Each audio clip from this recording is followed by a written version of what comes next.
Welcome to Boiling Point, the podcast to motivate ever-evolving entrepreneurs and forward-thinking movement pioneers. Our hosts, filmmaker Greg Hemmings and executive coach Dave Vale, are turning up the heat in the world's business communities. Our interviews with entrepreneurs, thought leaders, and movement makers are raising the temperature of inspiration. Live from the hottest studio in this quadrant of the universe, here are Dave and Greg. Dave, I'm gonna start this one. Welcome back, buddy. I by mistakenly didn't invite you to last week's podcast, and I kind of did the last 2 weeks solo. I think it's my fault because I didn't introduce you. So it's really good to have you back. Oh, I'm sure I was not missed. I knew I missed one. I just learned I missed the other. I'll listen to them. Man, it'll be perfect. It was the first time I actually did a Boiling Point on my own without you, and I realize how important it is to have my buddy as a co-host. Oh, well, that's good. That's good. If the numbers really spike, you might change your mind. You're like, oh, so good that we got rid of the Vale character. But I'm really excited about today and the people we get to interview today. And why don't we just pull them into the conversation right now? Because this is the way we roll. Kim was saying this is our first podcast. Katie, have you done a podcast before? I have, actually. I'm a radio journalist trained. Okay. So you'll see all the holes in our game really quickly. This is a free flow of conversation, and we just like to have a lot of fun. And I think in 7 years, I don't think we had one that we haven't enjoyed. Hey, Greg? Maybe one, but I can't even tell you which one that is. I'm just saying that to make it sound like we're not perfect, Yeah. But I can't tell you which one. Which one? I can't identify it. You'd have to go back and search through the hundreds of interviews we've done. But I know Kim. I've known her for a few years, and we were just saying this is the first time we've, I think, physically seen each other, right? So the beauty of Zoom. And I was talking to her a few months back, and she started telling me about this very cool business that she co-founded with Katie. Katie's your daughter, right, Kim? Yep. Or sorry, Kim's your mother, right, Katie? And as I was learning about it, Greg, I immediately thought, Greg will love this. He will love this story. And I think you've done a little research for a whole bunch of reasons.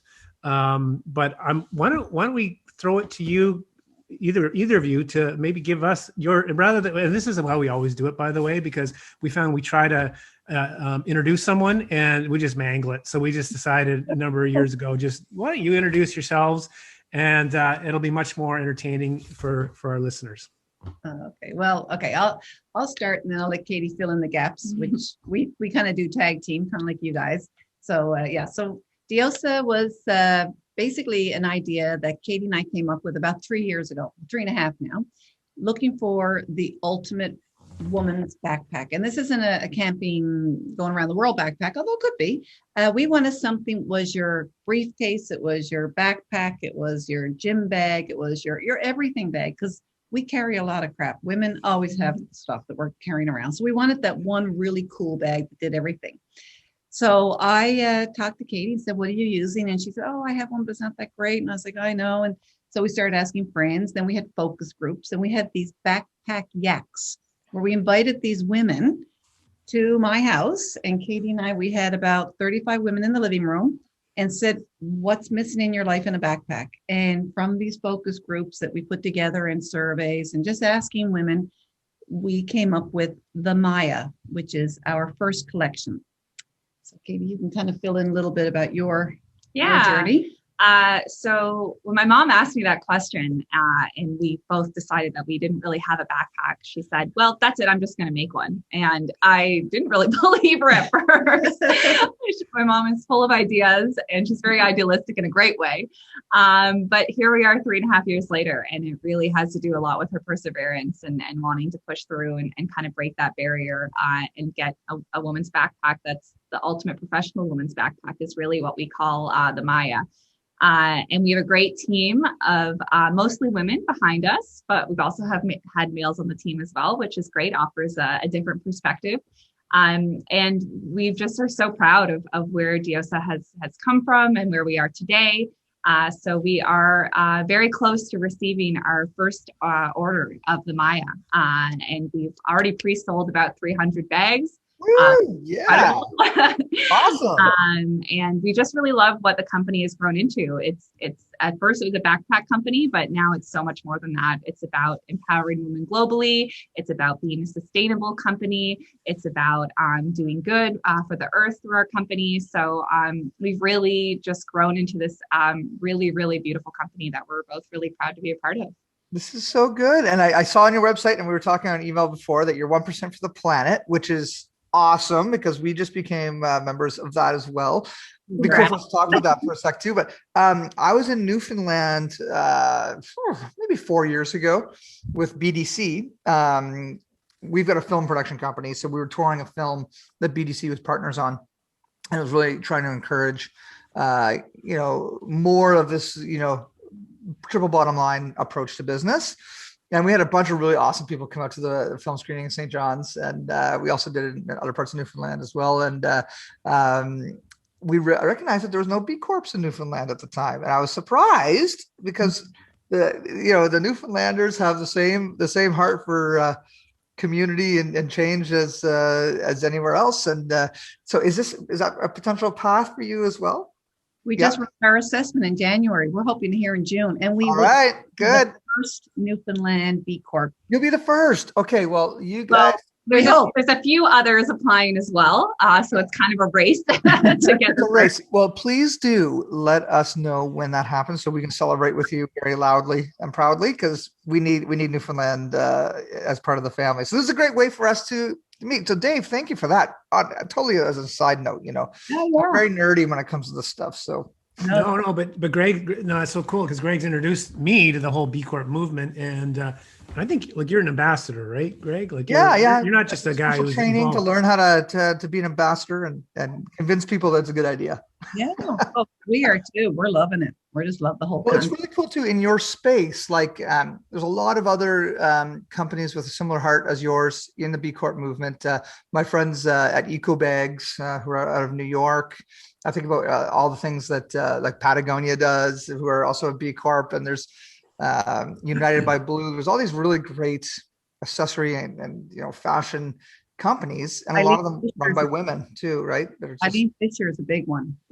Eileen Fisher. I mean, she's kind of my mentor. I look at her and go, "Oh, to aspire to be." Well, just so you know, in the B Corp world, there is this this subgroup of women entrepreneurs called We the Change that Eileen actually organized, and it's maybe you're already part of it, but if you're not, you will be.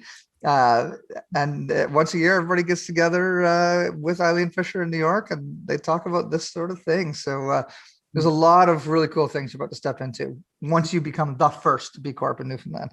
Oh, we hope. And if not, we just want to be B Corp. Exactly. We're just about it. And we've even adopted the, for good, business for good. We say Diosa for good. So even our shirts are Diosa for good. Perfect. All our branding is Diosa for good. And if I could just add another little piece, we are 1% for the planet. We signed up to the org, and we're part of that movement. But we've created our own, which is 1% for women. We give back 1% to women, and I'll let Katie embrace a little bit about that. Yeah, so we work really closely with a women's empowerment center in Guatemala right now. Both my mom and I have pretty strong ties to Guatemala. My mom had a previous company called Give Get Go, where she did some builds down in Guatemala and kept those relationships. And while we were down there, we noticed that this ancient craft of weaving is passed along the maternal line of families. So, a grandmother will teach her daughter or her granddaughter how to weave. And that's, just a beautiful craft that's passed down through generations. So these women empowerment centers, help teach these women the craft, but also teach them how to be entrepreneurs and sell their crafts in markets and help support their families. And we've met a lot of these women, and they end up being the breadwinners from their families with the skills they've learned to sell these products. So we really wanted Diosa to have that kind of charitable arm when it came to women's empowerment.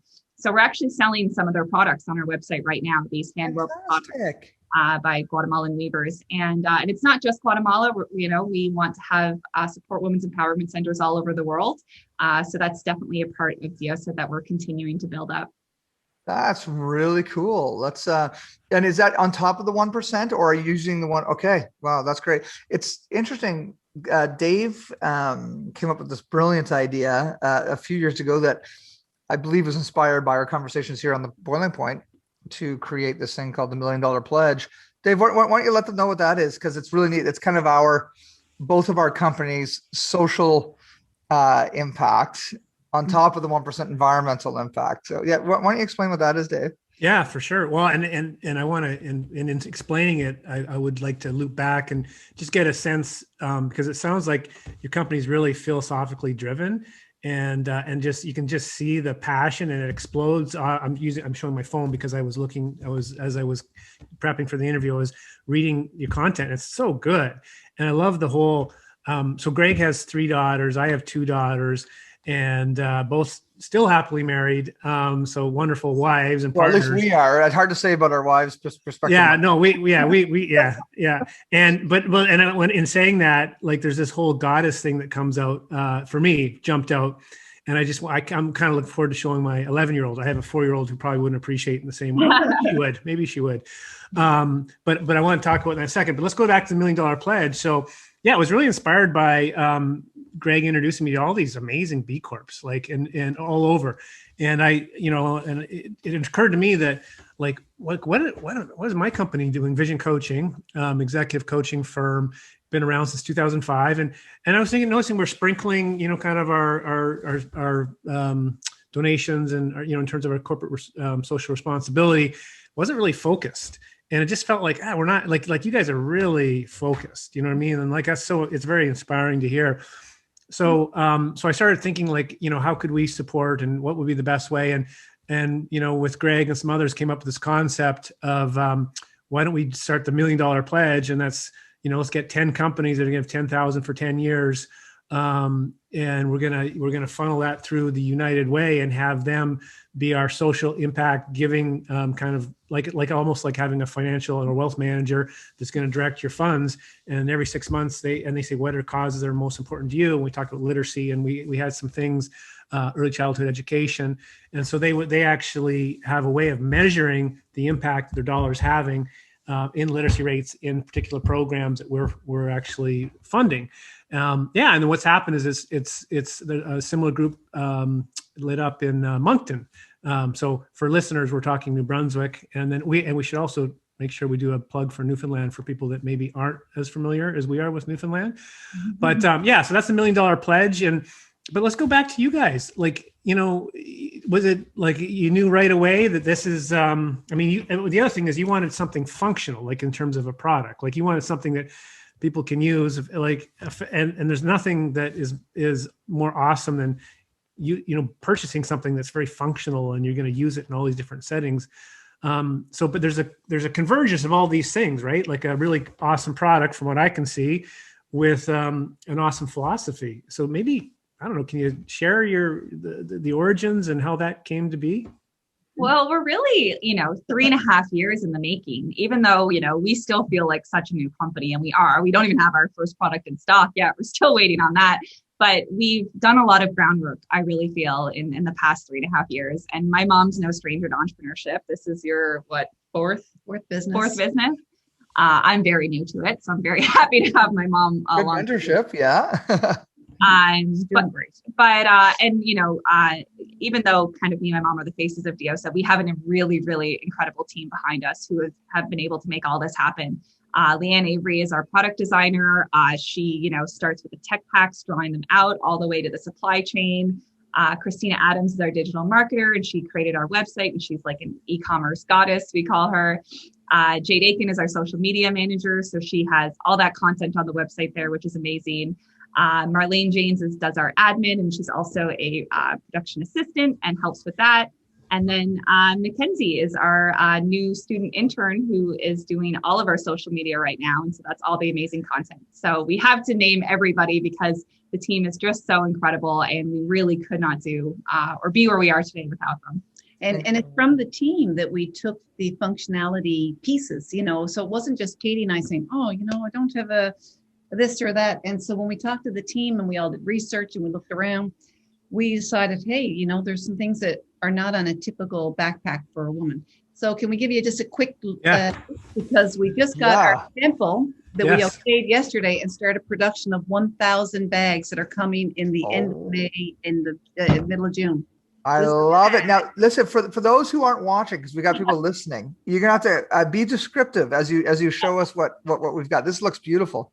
Absolutely. So we went with a two-tone backpack. We did heavy product research on this, where we, asked our potential customers what they'd want to see. And this two-tone cream on top, charcoal on bottom was really popular with everybody. But the thing we're most excited about in this sample that we didn't even get to see yet is this beautiful lining that's really nice and light. So you can absolutely see everything that's inside the bag. Nice. Which is great. It's our brand color, brand design as well. Yes. Just to let you know that in the middle of the O of Diosa is a star. And we took that from the Mayan symbol of the star, because it's the Mayan culture that we are so attached to. And Diosa means goddess in Spanish. Yes, I didn't say that yet. Perfect. It is such a cool pack. Now, I recognizing I'm not the exact target demographic, it would still work well with me, though, correct? Absolutely. Awesome. We have some great features on the bag, including a USB charging port that can have a battery pack on the inside, a retractable key leash that works right here. You never lose your keys. Never lose your keys. When we actually did our product research, most women said they wanted a water bottle holder on the inside of the bag. Yes, that makes so much sense. It wouldn't fall out if you lean over, which often happens to a lot of us. And then, of course, we have in the back, so there's two compartments. And then in the back, it opens wide up like a suitcase. And there's room for your tablets and your laptops or a file folder. And then we have our little Diosa logo. You can read that out, Kim, in there. So it says, you supported us. It's our turn to carry you. Together, we're lightening the load for women all across the globe. Now that's empowerment. I love it. That's our statement. So when you read that, you feel really good. That's really cool, guys. Congratulations. And you say you've got 1,000 on the way? 1,000 on the way. And so it's your everything bag. You can take the straps and hide them, or you can take them out and put them on. You can wear it over your body, on your shoulder, across your body. It's multifunctional. Yeah, and I was just thinking, I'm looking, I'm like, to your point, Greg, earlier, like, that doesn't look like something I wouldn't use as a man. You know what I mean? And I kind of like, I don't like, I'm not like the most fashionable person, but I'm carrying something around right now. And, people joke about my European handbag. I'm looking at that and I'm like, geez, I mean, I probably should buy it for the women in my life, but what is it? We want everyone to wear it. Yeah. So, we're a company that empowers women, but we really want our products to be accessible to anybody on the gender spectrum. Awesome. Spectrum. I think it's open to everybody. We want Diosa to be a very inclusive company, and we really worked hard to do that in our marketing as well. And the one thing we actually didn't really tell you a lot about was the actually textiles that we're using is vegan leather. And we wanted to do the sustainable piece, like how can we make this bag as sustainable as possible? So we have vegan leather, which is recycled, of course, man-made material. Our next bag is having cacti leather made out of cactus. So we're actually trying to go even more sustainable using more products. And our inside liner is made out of 16 water bottles. No way. That's great. Really? That's holy cow. Oh man, that's so you get this the circular economy aspect, and it's interesting. Another person that Dave and I can connect you to is Chamonix from Donna, and Dave's reaching over his jacket right now, I think. There we go. So we interviewed this amazing tech fashion entrepreneur who built that jacket. Mine's over there. I wear it all the time, and she will take your old concert sports t-shirts and avoid the landfill and put them into this custom designed jacket for you. And they're based out of San Francisco, and they identify as a tech company, even though it's a fashion company, but it's all tech models and, it's everything is bespoke. But again, in the B Corp community, there's so many people doing cool things like you guys are. And, on that, like, tell me about the manufacturing. So I understand the materials, but like, where are you getting it manufactured? The supply chain side of the story. Okay, well, right now the bags that the Maya collection is being made in China. And that was great because they have the infrastructure, they have access to materials. But we now on our second line of products that we're actually creating right now, and we're getting samples, is in Mexico because they are used to working with the cacti leather. Now, we may or may not use it. We haven't seen the sample yet, but the Mexican manufacturers, they deal with leathers and they're very customized, craftsmen and craftswomen. So we're going to try that. So we're open to any kind of manufacturing anywhere in the world. I mean, I'd like to think it was in Newfoundland, but I don't think that's going to happen. We tried. You never know. You never know. It's interesting. In St. John, there's this company called Albert's Draperies. It's been around forever. And I believe, I might totally not be accurate on this, but I believe a few really talented Syrian newcomers ended up getting employed there, and now we're doing a whole bunch of cool things like this, like way beyond draperies, and so there could be some really neat models there too, where maybe you guys have the opportunity to build capacity in Newfoundland for too. Yeah, wouldn't that be a neat story? And that's why I'm always thinking about how do we use our businesses to grow capacity in our communities as well. And this is awesome. I'm really stoked for you guys. So I got another. Well, I wanted to maybe for people that are listening to this, there'd be we're not sure of exactly our demographic, are we, Greg? There's a kind of a hodgepodge, but I know there's a number of entrepreneurs, and Kim's part of the Wallace McCain Institute as well, Greg. Just so you know. Okay. Which year, Kim? 12. I guess I don't know what that would be. Well, Maureen. Oh, you're Maureen's group. Yes. Yeah, she's my really good friend. No, I'm in the other group. And Shane Bosworth. I know you know Shane. Of course. Yes. I'm in the opposite group of those guys, but I'm sure you know lots of the people that I went through that program with. Yeah. That's awesome. So you have this entrepreneurial spirit, and I was curious about this idea of like working, mother and daughter working together. And I'm going to ask Katie, like, so what, and so if you're, are you surprised that in some ways it's probably gone fast, but in some ways it took as long as it has to get like 3.5 years later to get your product out? Or like, what have you been learning about, I don't know, maybe you have a long history of entrepreneurship as well, but just, I gathered that when you said, when you talked about journalism and stuff earlier. So yeah, what's this been like for you? Like how, work alongside your mother and just, kind of going, being an entrepreneur. Oh, it's really been incredible. I obviously look up to my mom so much. And I think what's a really cool story is I'm 28 now. And when my mom was my age, she started her first business with her mom. No way. Yeah, which was Once Upon a Child, a franchise secondhand children's clothing store. We have one here. Yeah, you know it, right? So, my mom's always been a trailblazer and always been someone that, wants to do things herself, basically, and wants to lead the way. So I've always looked up to her. She's always been a very, strong female leader in my life. And feminism was never a bad word in our house. I probably learned it at the age of 4 and, kept with it ever since. So it's just been really amazing to have this opportunity. My background is in many different things, journalism, marketing, communications. So to be able to kind of bring everything together and do this with my mom is really, really special. And I'm just really, really grateful for it. That's awesome. I've got a fun question for you. For a very small stint of time, I was in business with my father from one of his company. I bought his company, and so he was working with me for that. And it was so interesting because I know my dad is Dad. That's his name. And but it was so funny and awkward when, like, it didn't feel right calling him by his first name, Don. But I've heard a lot of parent-child dialogues around this one thing. And so some of them make a decision at the beginning. anytime we're talking business, we're using our names, but how do, because I noticed, Katie, oh, this is something we have talked about a lot. It's quite funny. So I try to call her Kim, but mom sometimes slips out. But it's funny because a lot of the people who work with us, have known us as mother and daughter kind of before they works. Yeah. The company, because Christina has been with my mom forever. She's done a lot of her marketing in the past. So, she'll sometimes let it slip. Oh, your mom said that. And she goes, oops, no, I'm supposed to say Kim in the workplace. I'm supposed to say, it's Kim. So, we kind of let it slide. It's kind of half and half, right?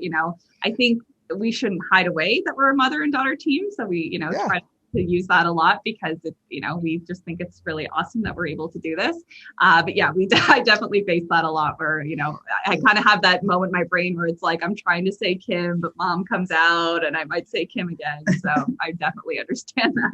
I love it. And when Katie wanted to come on, because she was still working and we're getting the company going, I said, okay, well, when you're ready, you let me know. She goes, no, I want to do my own thing for a while. And anyways, she's, said to me last, spring, okay, mom, I think I'm ready for Diosa. And I said, well, I only have one job left and that's sales. She goes, sales? I don't know anything about sales. I said, well, giddy up. You're going to have to learn it. Time to learn. This is your MBA right now, Katie. And I'm not your mom and you're coming for a sales job. And so her title is partnerships and sales. And not just saying this because she's my daughter, but she's been an amazing part to our team because she came with the marketing communications piece, but also Katie's such a communicator and forms partnerships so wonderfully. And she's I'm proud mama moment.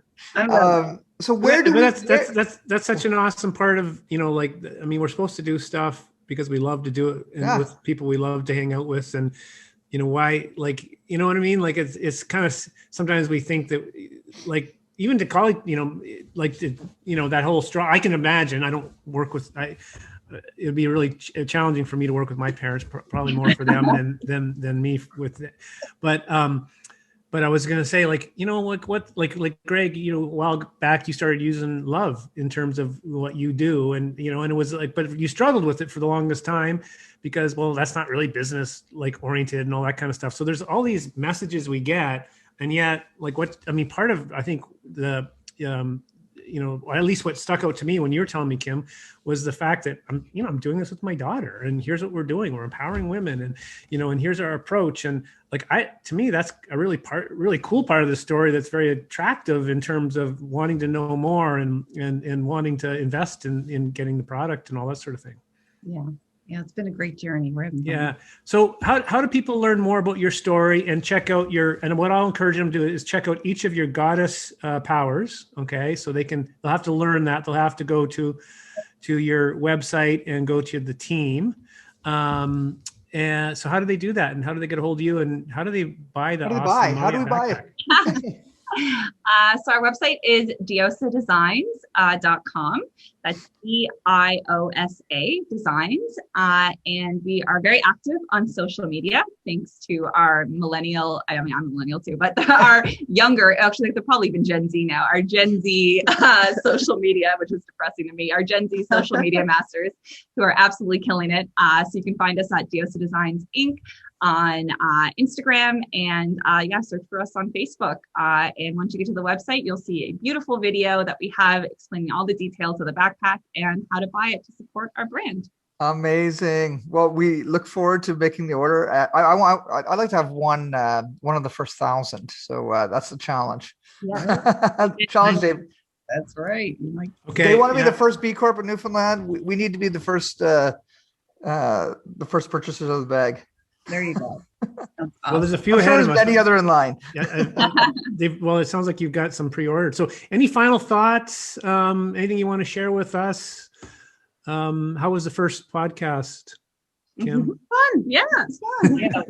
We're trying to get used to the little dance, Katie says this and I say this, so we just let it evolve and whatever comes out. And we kind of pick up the little pieces we leave out for each other. But the podcast was awesome. And we just thank you guys for the opportunity. It was really fun talking to you. And just people follow Diosa. We're doing some great, gorgeous things. We're not just a backpack company. We're a lot of things.